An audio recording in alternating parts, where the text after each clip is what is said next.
မင်္ဂလာပါရှင်မစများကျမ်းမာချမ်းသာပြီးတော့လူငယ်စင်တာတွေပြေဝကြပါစေကျွန်တော်တို့23ရက်နေ့နောက်ဆုံးနေ့နော်နောက်ဆုံးနေ့အတွက်ထိုက်စီအထိကီးရဘရိုင်နဲ့အတွဲပုံစံဒီအတေကကျွန်တော်မိတ်စင်ကွက်စားရတယ်ဒီစင်ကွက်စားတွေရပဲထပ်ပြီးတော့ကျွန်တော်အကောင်းဆုံးလာနိုင်တဲ့အလားအလာရှိတဲ့ပုံစံလေးတွေကိုရွေးပေးထားမှာဖြစ်ပါတယ်မစများဒီဘက်ကတော့ကျွန်တော်တို့နောက်ဆုံးနေ့ဖြစ်တဲ့2ရက်တာမှာ4ရက်တာမှာကျွန်တော်တို့ပထမဆုံး2ရက်တလန်းလာတဲ့အင်္ဂါကတော့ကျွန်တော်ရဲ့ main ခွက်တွေရေးခွက်တွေနဲ့ထိုက်စီတဲ့တောက်ချောက်ကို2ရက်ဆက်တိုက်ကိုဝင်သွားတယ်ဗျနော်နောက်2ရက်ကတော့ကျွန်တော်တို့လွေးတယ်နော်ဒါကတော့မန်နေနဲ့လွေးနေရဲ့2ရက်မန်နေ2ရက်ရဲ့လွေးနေ2ရက်ရဲ့ဆက်တိုက်ဖြစ်နေကြတယ်ဒီနေ့ဆိုရင်ကျွန်တော်နောက်ဆုံးနေ့ဖြစ်တယ်နောက်ဆုံးနေ့မှာလည်းကျွန်တော်အကောင်းဆုံးလာနိုင်တဲ့အလားလာရှိတဲ့ပုံစံလေးတွေနဲ့ကျွန်တော်အနှစ်ရှုပ်ပြီးတော့ကျွန်တော်ဒီစင်ကွက် site တွေက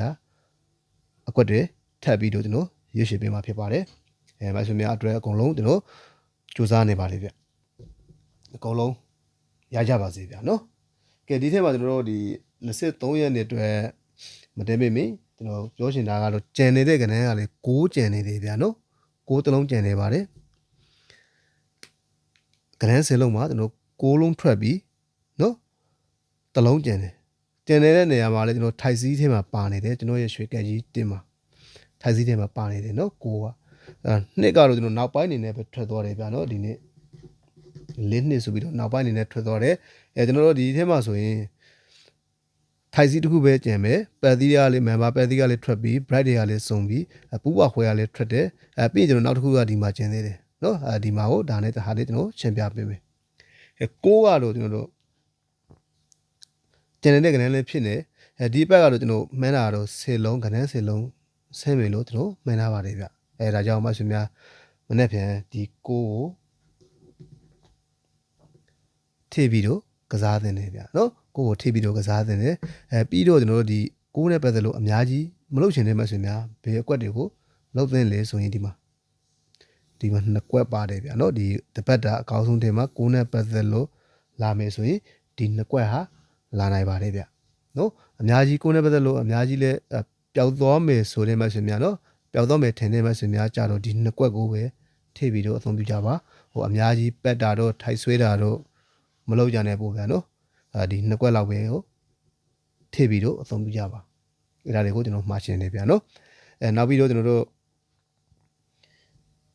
နောက်ထပ်တစ်ခုကတော့ကျွန်တော်ဒီနေ့တိုင်းကနေမှာကျွန်တော်23ရက်နေ့မနေ့ပြင်မှာ6ကလို့ကျွန်တော်တို့ဒီအထက်မှာ6ကတော့မကြဘူး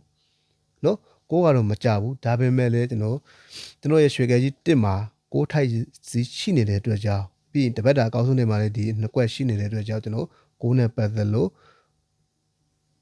ပျောက်သွားမလားမင်းနေကြတယ်မှရှင်များအတွက်နော်ကျွန်တော်ကတော့ကနန်း10လုံးဆင်းနိုင်တယ်လို့ကျွန်တော်မှန်ထားပါတယ်ဗျနော်အဲ့ဒါလေးကိုကျွန်တော်ပြောပေးတာဖြစ်တယ်မှရှင်များကျန်တဲ့ရင်လေးယူသုံးကြဖို့ဗျာနော်ယခုနပြောသလိုမျိုးအများကြီးလည်းပက်စာလေးမလုံးနဲ့ထိုက်လေးမဆွေးကြနဲ့ဒီ2ကွက်ကိုအနေနဲ့3993ရဲ့သူမြ9သူမြရဲ့ဒီ2ကွက်လောက်တော့ထိပြီးတော့အသုံးပြုကြဖို့ဗျာနော်ကဲပြီးကျွန်တော်ဒီနောက်ဆုံးနေ့ဖြစ်တဲ့တပတ်တာနော်တပတ်တာရဲ့နောက်ဆုံးနေ့တောက်ကြနေဆိုရင်ကျွန်တော်နောက်အပတ်အတွက်ကျွန်တော် member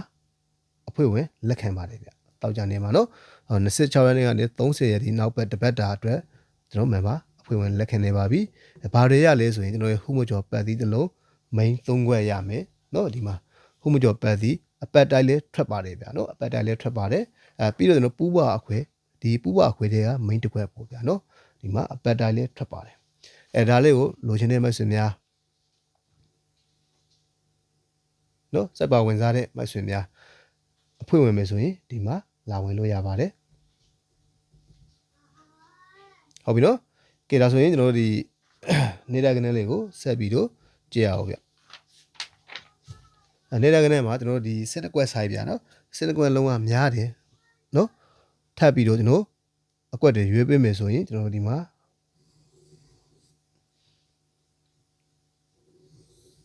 သူမြနဲ့ပတ်သက်လို့2ကွက်ရယ်ပြီးတော့9နဲ့ပတ်သက်လို့2ကွက်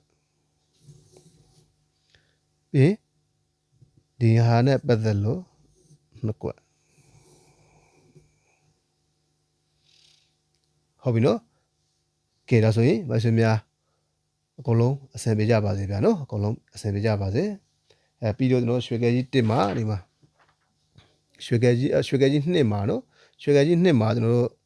3ရက်ဆက်တိုက်ကိုကျွန်တော်တို့3ရက်ဆက်တိုက်ကိုမှန်ပြီးတော့ကျွန်တော်တို့ဒီ22ရက်နေ့မှာကျွန်တော်တို့လွှဲပါလေဗျဒါမှန်ရင်တယ်လွှဲရင်လွှဲတာပေါ့ဗျာနော်23ရက်နေ့မှာ9ရက်2ရက်ရှိပါတယ်9ရက်2ရက်ရှိတယ်မဆွေများအကြိုက်တစ်လုံးနဲ့မိန်းခွဲတွေထုံမယ်ဆိုရင်၄ခွဲပေးရမှာဖြစ်ပါတယ်ဟုတ်ပြီအကုန်လုံးအဆင်ပြေကြပါစေဗျာနော်ပုံလေးတွေသိမ့်မယ်ဆိုရင်သိမ့်ထားကြပါ